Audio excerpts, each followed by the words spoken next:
Hello नमस्ते welcome to Mumtaz essence. हजुरहरू कस्तो हुनुहुन्छ? आशा छ सबै सन्चै हुनुहुन्छ होला। म पनि सन्चै छु।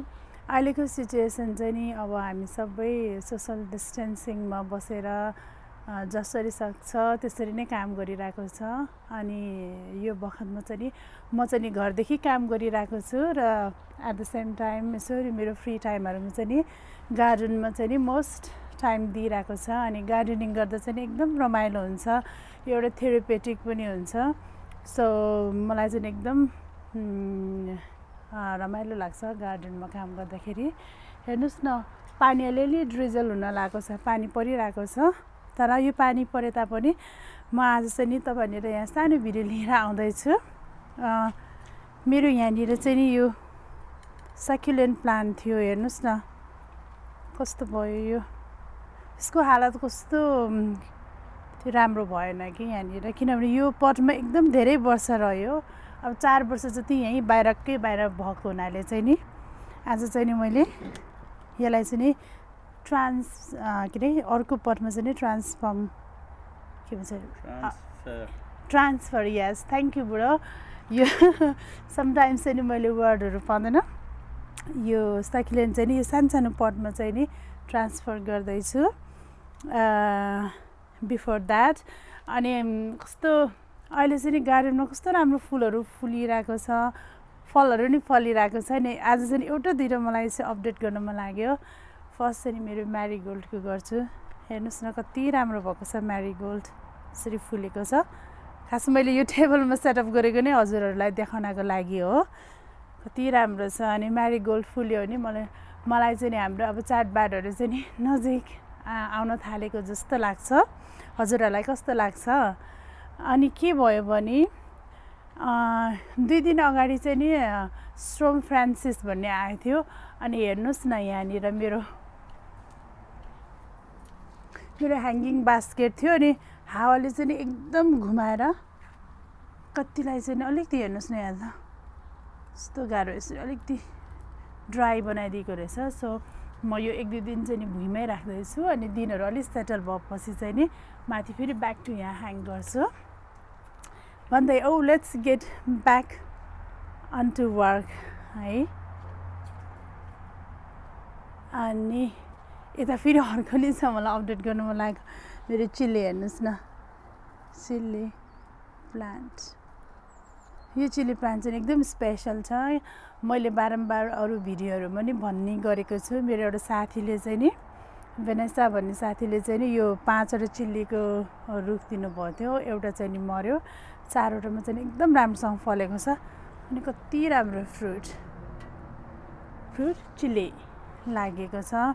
अनि यहाँनिर मेरो यो टेराकोटा पट हेर्नुहोस् न, यो कति क्युट छ। मैले च्यारिटीमा किनेको यो फुल हो। अनि मैले यो पटमा ट्रान्सफर गरिदिएको थियो। कति राम्रोसँग फुल्यो। अहिले चाहिँ अलिकति सिजन अफ भएको छ। सो अनि बिस्तारै कोपिला पनि हाल्दैछ, त्यो छ भन्दै। अब चाहिँ नि ब्याक टु मेरो आजको मेन यो पटमा ट्रान्सफर गर्नेतर्फ जाऊँ। यो चाहिँ नि मैले यो टेराकोटा पट हेर्नुहोस् न, 1 2 3 4 5 6 यो चाहिँ नि मैले रिसाइकल गरेको हो। यो चाहिँ नि हाम्रो गार्डन अलचमेन्टमा चाहिँ नि कसैले छोडिरहेको थियो, लिन सक्छ, इच्छा हुनेहरूले लिन सक्छ भनेर त्यहाँ टेबलमा छोडिरहेको थियो। अनि कति मान्छेहरूले त्यस्तो पनि गर्छ, आफूले युज गरिसकेको सामानहरू चाहिँ नि आफूलाई पुग्यो भने त्यहाँ छोडिरहन्छ। अनि त्यो सो क्युट, कति क्युट हेर्नुहोस् न, सानो। अनि मलाई के लाग्यो नि, वाइ नट म मेरो घरमा लगेर केही यो केही न केही प्रोजेक्ट गर्छु जस्तो लागेर मैले टिपेर ल्याएको त्यहाँबाट भन्दै मैले एउटा प्रोजेक्ट पनि पाइहाल्यो आज यो सकुलेन्ट ट्रान्सफर गर्ने। सो म चाहिँ यो सकुलेन्ट चाहिँ नि यहाँ लगाउँदैछु। यहाँबाट चाहिँ टिप्दै लगाउँछु। फर्स्ट बिचबाट सुरु गरौँ है। यहाँनिर दुलो गरेर यहाँनिर सुरु रोप्दैछु। हेर्नुहोस् न कति राम्रो देखियो होइन। त्यसैले प्लान्टहरूलाई चाहिँ नि बेला बखतमा चाहिँ नि यसरी टाइडी अप गर्न एकदम जरुरी छ कि टाइडी अप गरेको खण्डमा अनि राम्रो पनि देखिन्छ। यो चाहिँ यहाँनिर गयो प्लान्ट 2 अर्को पनि हेरौँ छ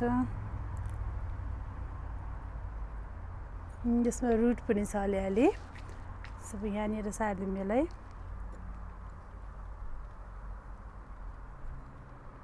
प्लान्ट नम्बर 3 मलाई खास यो सकुलेन्ट चाहिँ मैले भन्छु तर खास नाम चाहिँ थाहा छैन। कसैले थाहा पाउनु भयो भने प्लिज मलाई पनि कमेन्ट गरिदिनु होला, कमेन्ट बक्समा लेखिदिनुस् होला। यहाँनिर जाउँ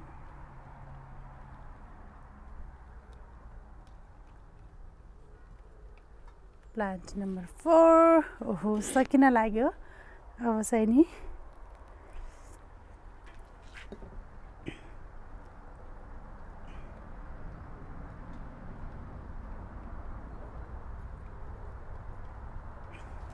पाँचवटा भयो। अब सो फाइनल वान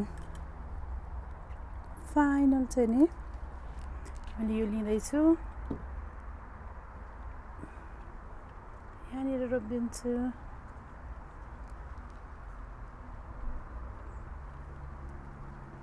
हेर्नुहोस् न कति राम्रो भयो यसरी हेरिदिनुहोस् हैन। अनि मसँग यहाँनिर सानो वाटर क्यान छ, पानी त परिरहेकै छ। म यो चाहिँ आउटडोर नै राख्छु तर पनि रोपेको दिनमा बिफोर द्याट यसको चाहिँ नि यो होलहरू चाहिँ अलि ठुल्ठुलो छ कि तल ड्रेनेज चाहिँ नि मैले अलरेडी पेबल राखेको छु। पनि मलाई कस्तो लाग्यो एउटा ट्रे चाहिँ नि चाहिन्छ जस्तो लाग्यो यसलाई। सो ट्रेमा ट्रान्सफर गर्दैछु म अब। अनि बिस्तारै चाहिँ नि मैले यसको तल प्लेट सोसर राख्ने व्यवस्था चाहिँ नि गर्छु। अनि अलिक पानी पनि हाल्दैछु। मेरो सानो वाटर क्यान छ यहाँनिर सकुलेन्टहरूको लागि र इन्डोर प्लान्टको लागि। पानी पनि प्लेन्टी हालिदिउँ। बिचरा आज फर्स्ट डेमा सारेको कति क्युट हेर्नुहोस् न कति क्युट देखेको यिनीहरूलाई सो क्युट। तपाईँले नि यसरी बनाउन सक्नुहुन्छ, साथीलाई नि गिफ्ट गर्न सक्नुहुन्छ। तर मेरो यो सेट 6वटाको सेट मैले आज रोपेको छु। अनि मैले भविष्यमा चाहिँ नि एउटा सेल्भिङ बनाएर सेल्फमा यसरी राख्ने प्लान मेरो छ। हेरौँ कतिको सक्सेसफुल हुन्छ। हेर्नुहोस् न कति राम्रो भयो है। एउटा थम्बनेलको लागि फोटो नि खिच्नु पर्ला। आजको मेरो भिडियो चाहिँ यहीँनिर आएर अन्त भएको छ। यहाँहरूलाई कस्तो लाग्यो मेरो रिपोटिङ अथवा ट्रान्सफर गरेको यो सकुलेन्ट प्लान्ट कमेन्ट गर्दै गर्नु होला। र यदि हजुरहरूले मेरो च्यानल सब्सक्राइब गरेको छैन भने प्लिज सब्सक्राइब पनि गरिदिनु होला भन्दै stay happy stay safe and gardening गर्नुहुन्छ नि गार्डनिङ गरेर ह्याप्पी हुनु होला। Thank you so much for watching. Bye bye.